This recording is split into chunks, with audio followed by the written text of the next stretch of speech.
has changed my world entirely. I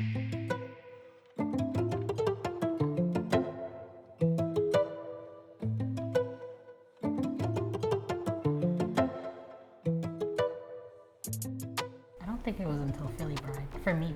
It was our first time going outside of our city with another couple. We don't often go out of town with people, let alone our partners, who are also dating. So it's just like, it was a lot to manage all in one. And when the moment happened, I think for me, I was just like, I'm about to smoke, I'm about to drink, I'm about to just like, I need to get out of my head. But like once we got to Philly and like, you know, we got situated, it was just like, it all went away. Like it was just so easy and just chill. I was nervous too. I thought it was gonna be, I don't know what I thought it was gonna be. I thought we were gonna be like weird around each other, but it wasn't. We planned to go intentionally together. It wasn't like, oh, we're just gonna hang out. It was like, no, like we're all gonna like do a road trip. We did a road trip together. We booked our hotels together. It was like the first intentional vacation as a Queue before we were even identifying as a Queue. This experience has been healing. It's like, okay, I can be with someone and we can all kick it in the same room, and like it's not just like anxiously walking on eggshells and like kind of trying to be okay with each other. It's like we're moving, we're getting our hair done, our nails done. Like it's so healing. I definitely changed. I was just always splitting my time. Like I was doing this in one relationship and doing that in another relationship, and it wasn't like necessarily me just being authentically myself the entire time. Like I felt like I had to pick and choose. So I feel like now I can just be me. Like I can just enjoy seeing both of my partners in the same space. Like I don't have to say, okay, I can only do this with you or I can only do this with you. And I feel like that has changed my world entirely. That Like, is true. yeah, that's what I was like. I feel like it might have changed for you a little bit too. I mean, it might have changed in that aspect. My last partner, she just didn't want to see anything. Her boundary was hers. So if she didn't want to see it, that would have been her responsibility to say, okay, I'm going to block, you know, your stories, or I'm going to do whatever with your stories. I don't think that needs to take away from you. And I think that's the thing that I had such a difficult time with in my last relationship and previous relationships, feeling like I need to change up myself or, you know, like do something specific to please my partners, whereas like, you know, the difference between boundaries and like a rule, wasn't really discussed. You know, we're just kind of, I think that's like natural though, well, at least it was for me, to feel like you need to do whatever is necessary to please your partner. Like for me, it was very much like internalized that if I want this relationship to continue on, I need to act a certain way, be a certain way, not necessarily to my benefit, just to support my partner and this relationship. And I feel like I don't have to deal with that now. I think that's why I feel like my life has changed, because I can just be myself and like what I like, be who I am. And I think also that's just what polyamory like invites you to do when it's done ethically and appropriately, when you're focusing on like what you want as a person and not necessarily what the partner wants, because all this is alignment anyway. I think for me it was my friend circle. I had to move differently. I experienced a lot more queer phobia within my queer friendship circle, which is new for me. I've always surrounded myself with like other queer people, primarily other lesbians. But now, as I'm coming to polyamory and standing 10 toes down, bringing around both my often, it's kind of like, okay, there's a lot of like monogamy culture and like heteronormativity within lesbian culture. And that's hard because it's like, damn, like I created this safety circle of other queers, and now I'm being discriminated within those circles of people being like, are you sure? Like, I just want you to find love. Like, I don't want you to give up on it. When are you gonna get married? When are you gonna have kids? Like all these things of like the relationship escalator and like monogamy. Like everyone thinks there's so much confusion and I'm unhappy and I'm just like settling. No, like I am doing life with the both of them. Like I don't have to choose and I don't want to choose. Like I grew up very like religious, so it's kind of like it was very strict, and you know, I had my ideologies, and so starting to practice polyamory, I don't know how to describe it. I just felt more free. I don't know how to describe it, but yeah, like I'm living life on my terms. That you can only love one person. Yeah. I definitely was like, oh, if you love someone else or you with someone, you don't really love the first person or whatever. Like, you know, I thought about that, and yeah, it's definitely something I had to unlearn.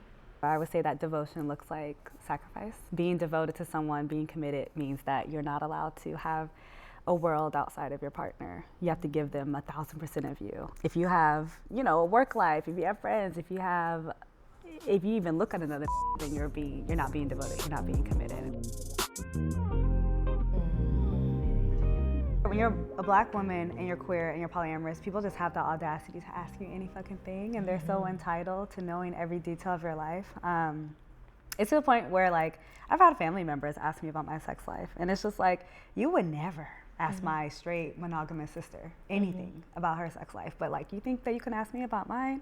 Again, people are very entitled when you're polyamorous to know every detail, and so they're just like, oh my gosh, like, you all play together, you're having foursomes every weekend, and I'm just like, it's none of your fucking business. It's really none of your business. I had to like realize that like a lot of the friends that reached out to me was just looking for like the negative aspect of like what was going on. So I just like literally just stopped talking to like a lot of my friends about anything that goes on. I think a lot of people like to reinforce the scripts that make them feel comfortable, and that is that like polyamory is messy. Yeah. So they're always just like, ooh, and then like what happened? So they're just like literally looking to reinforce and like continue to believe. So it's hard because it's like, as I've gotten more stable and happy in my polyamory, and as we've gotten closer as a polycule, people are just like, they don't even want to hear it. They just be rolling their eyes. And I'm just like, oh my gosh. Like, they think they want drama. They right. Want but when shit's not cute, you all ears. But what I'm talking about, like, everything. You know, we spending Thanksgiving together and we had such a good time. They're just like, oh, like, that's interesting. That's How weird. Dare you Yeah. Enjoy your relationship. I think it's so beautiful when you can have all your loved ones together in one place, and it's a cherry on top when it's affirming space. And that's definitely how I felt the other night when we all went out with our friends. You definitely see people looking and being curious, because when we go out together, like, we are how we are. Like, you know, I'm kissing on Donnea for a second, then I'm making out with Ray for a second, then I'm dancing on Davina for a second, and people are just like, oh, this hoe is just, and it's like, yes. Absolutely, 1,000%. Even if people don't understand, they're still supportive, and they're like, that's community. I think it's like, you don't have to get it. It doesn't have to be how you want to live your life, but to not be an asshole about it goes a long way, because there's so many assholes. There's so many assholes out there. I think it's the energy, it's how they talk about it, it's like the body language and all that. That's how I identify it, I would say.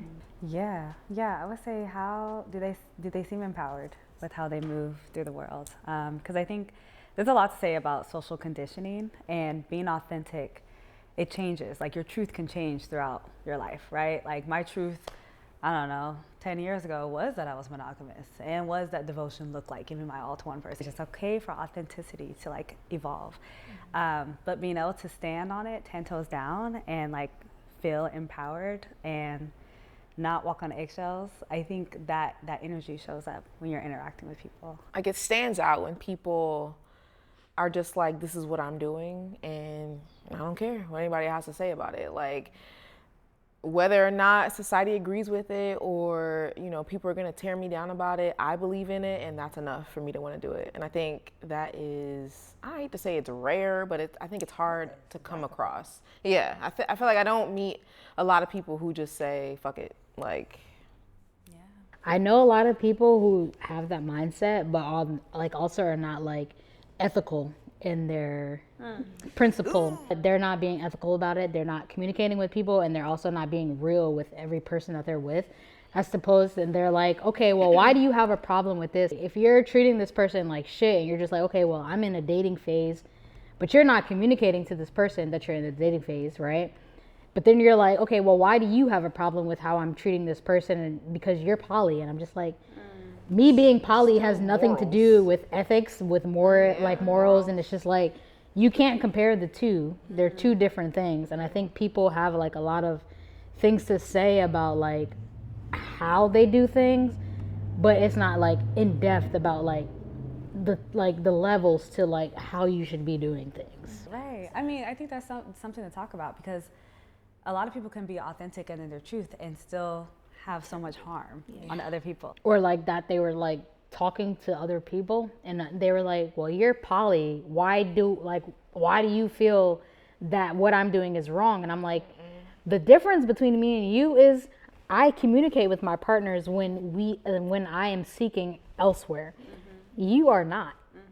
That's not ethical, and that is not being honest and true within yourself or with other people. So like you can't compare you being dishonest and being like a literal cheater to me being honest with my two partners who are okay with what I'm doing.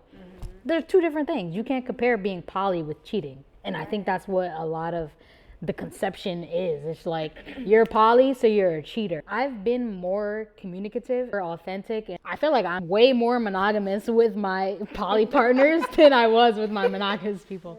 Way more ethical, if that's what you want to say, I guess. But like, I mean, that's what it is. Because monogamy is not the standard. Right. Monogamy is not synonymous with ethical. Yeah. Are you happy? And is what you're doing hurting you or anyone else? And if not, then even if you don't agree, mind your business. If you looked up introspection, this person would be the photo. Noticing exactly the position they hold. They put such an emphasis on being themselves. And if you don't accept that, that's fine. I'm still gonna move this way. This person had a exhibit in their home, their past, their upbringing. It was very intimate. Quitting her job, betting on herself, doing what they want to do, even if it doesn't make sense. Never met someone like this before.